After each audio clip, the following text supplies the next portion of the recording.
Let's continue our conversation about Stoicism, going over the Meditations by Marcus Aurelius. We had landed in book 11, and I kind of liked section 11. Now, this is something we've talked about before, so I don't know if we have to go into great depth here, but I think it's one of those good things to remind yourself of again once in a while. Section 11.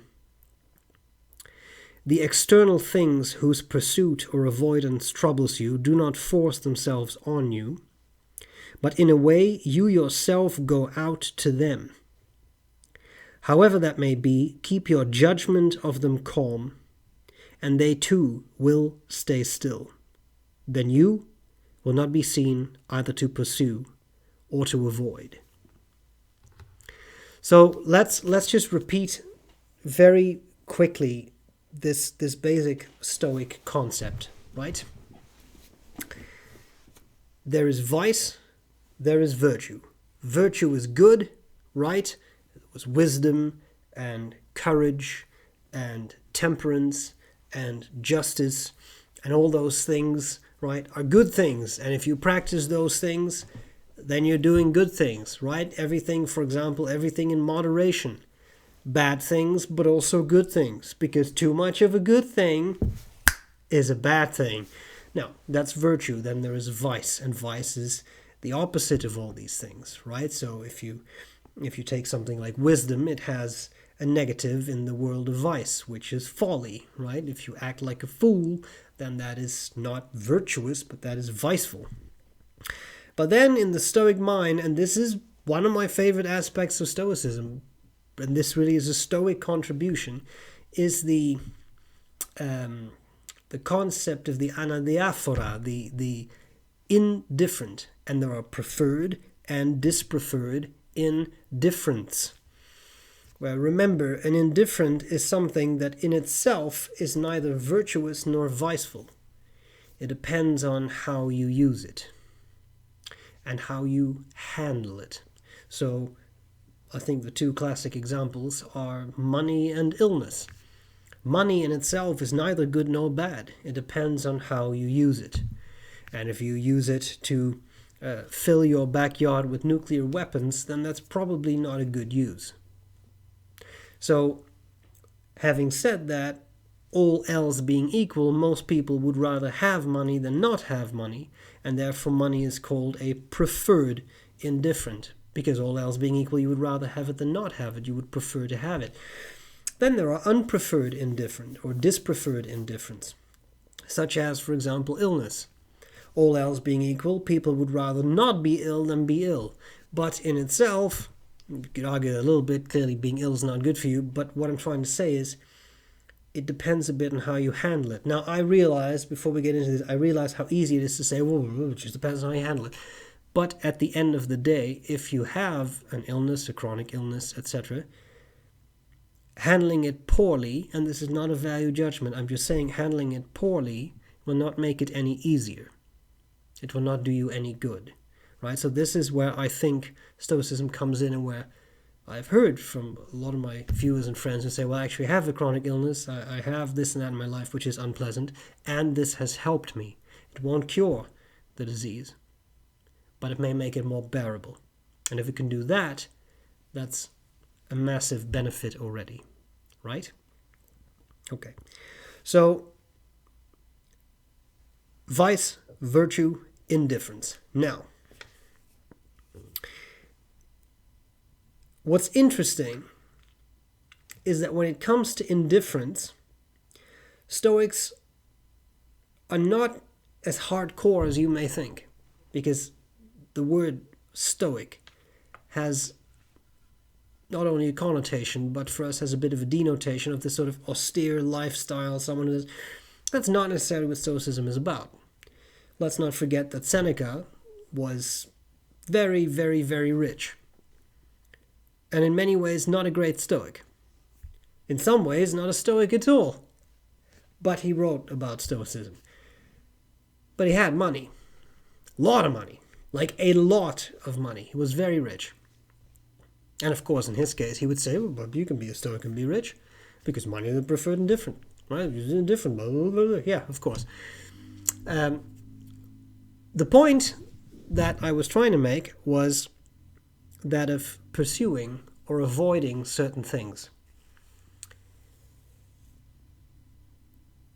You can do your best to obtain as much money as you can, and yet you may fail. You may live a very healthy lifestyle and still fall ill and be unable to avoid that. Think of genetics, whatever. So Epictetus goes into the issue of explaining how careful you must be. Because if you desire something that is not within your control to obtain, you set yourself up for suffering. Why? Because you're pursuing something that is not up to you to obtain. Right now, if I have a craving for apples, I can go to the supermarket and get apples. The supermarket might be out of apples, but I'm yet to see that scenario. So basically, it is 100% within my control whether or not right now I can buy a bag of apples. So that's fine.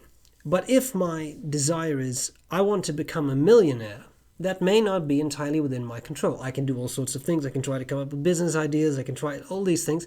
But at the end of the day, even with great business ideas, it's not guaranteed that I will become a millionaire. So then I'm trying to pursue something that's not within my control to obtain. And likewise, I can try to avoid something that's not up to me to avoid. Again, think of, it's not a very pleasant example, but think of genetic diseases. I can do what I want, but at the end of the day, I may get that disease anyway, because it's my genetic predisposition. There's no way to avoid it for me, for example. And I can do everything I can to avoid that, but at the end of the day, I may get it anyway. So I think that if you can truly live that way, if you can really apply that to your life, it's not always easy, but remember, a lot of this stuff is things that people strive for, that they want to obtain, but it's not necessarily within their control. That is setting yourself up for suffering. Understandable sometimes, but suffering nonetheless. So Marcus Aurelius here, I think, is alluding to these kinds of troubles. The external things whose pursuit or avoidance troubles you do not force themselves on you, but in a way you yourself go out to them. Imagine that it becomes an obsession for you to become a millionaire. I'm just using this as an example because I think it's fairly innocent and something that we can relate to. Who wouldn't want to be a millionaire, right? But if that becomes an obsession, you are going to suffer, because every time you fail, it's going to be a massive setback that affects you negatively. Right? Right. But remember, it's not like there is this sort of briefcase with $1 million in it that's coming up to you and says, "Hey, sailor." It's not like that. You seek that out. You reach for that goal. So it is, in other words, what he says here, you yourself go out to them. However that may be, keep your judgment of them calm, and they too will stay still. Then you will not be seen either to pursue or to avoid. But is it necessary for you to be a millionaire? Or are you actually quite happy with what you have now? Well, all else being equal, you'd probably want to be a millionaire. Hey, preferred indifferent. It's okay. In Stoicism, you are allowed to enjoy preferred indifference. Just don't let it take you over. Make sure you don't become obsessed. And make sure that you don't put everything in motion to avoid things that are just not up to you to avoid. Sometimes things happen. You can work incredibly hard and still get fired because of budget cuts, for example. Right? It's not within your control. You've done everything you could, and yet it still happens. And there's not necessarily anything you can do about it.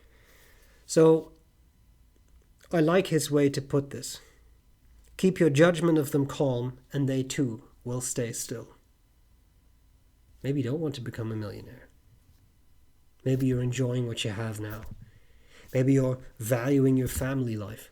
Maybe you're valuing your life as is. And maybe, just maybe, that's enough. And then you're satisfied. And when you're satisfied, I think you're happy. All right. Hope that was interesting. Let me know what you think. Any interpretation of this specific section, etc. Thank you so much for watching. I have to say, I keep really enjoying these videos and doing them and seeing the comments, because again, these videos get a smaller viewership than the pen videos, but I do think that those people who watch these videos do really enjoy them, based on, on the comments that you leave. So that's really awesome, and the interaction is really nice, and I really enjoy it. So I hope you continue to enjoy it as well. More to come. I'll see you next week for more talk about Stoicism. Bye.